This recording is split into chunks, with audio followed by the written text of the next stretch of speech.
friends, I'm Pastor Kelly, and we are working together on our year-long Bible study, We Make the Road by Walking, by Pastor Brian McLaren. We're going through the Bible. So if you've been with me for several chapters, you know that we have spent 8 chapters talking about Genesis, and now we're ready to move into Exodus. Chapters 9 and 10 are the story of the Exodus. So if you're following along with us, go ahead and pause the video and read chapter 9 in Brian's book. And also Exodus chapter 1, verses 1 through 14, and Exodus chapter 3, verses 1 through 15. Okay, so Genesis was a long story of creation and crisis. God would create something, humans would make a mistake, there was a big crisis, and God would recreate. That's all of the story of Genesis.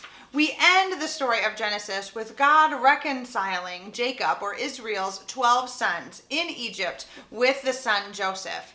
And so we know at the beginning of Exodus that hundreds of years later, Jacob, or Israel's 70 descendants, quickly became tens of thousands, potentially hundreds of thousands or millions of Hebrews living in the nation of Egypt and kept as slaves. Slavery is a very unfortunate reality of history about 5,000 years ago, and it's a very real part of Israel or Hebrew history.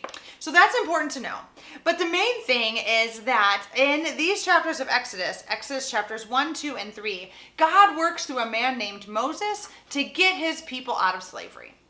We had a really fun talk in the in-person conversation. We wondered if God had called lots of other people before Moses, and they all said no. Basically, God showed up on a mountain in a bush and talked to Moses, this refugee, this criminal, this outcast, and he said, you're the one. You're going to save my people. And I think if we're honest, we would have told God no. It's pretty crazy. See, throughout the Bible, God gets involved by challenging people to get involved. And so this is not a happy, short story. In Sunday school, as children, we're often told the 30-minute version of stories, Bible stories, but this is a longer version. See, it's a lot more like real life. Moses, the Hebrews, we find God is present in the middle of our troubles, helping us find solutions to them, helping us deal with the new problems created by the old solutions. But the point is that God is faithful. You see, this story in Exodus is an extremely unusual story of God. In the midst of all the gods of the world, Yahweh God is on the side of slaves, not slave owners. You see, this God helps free the slaves from their oppression. And God had the angel of death pass over the homes. The story of Passover is the Hebrew story of where God saved them. And Jesus was celebrating that Passover meal with his disciples when he instituted a new commandment. The ancient story of Passover has now become our story of communion. Whenever we as Christians gather around that communion table, we are professing a faith in a God who is on the side of the slaves, on the side of the oppressed. A God that fights for us. Chapter 10, if you continue, chapter 10 is now talking about getting slavery out of the people. Chapter 9 is about how God used Moses to get the people out of slavery. But chapter 10 is about how God used 40 years in the wilderness to get the slavery out of the people. If you haven't read it yet, pause the video and read Brian's book, chapter 10, and Exodus, chapter 20, verses 1 through 21. So nowadays we don't talk about slavery much, but I got to do some work with victims of human trafficking in my life before I came to Wisconsin. And let me tell you this, after you have been kidnapped, enslaved, and brainwashed, you don't recover quickly. Freedom might happen quickly, but your internal freedom, your sense of identity as a free person, that takes time to rebuild.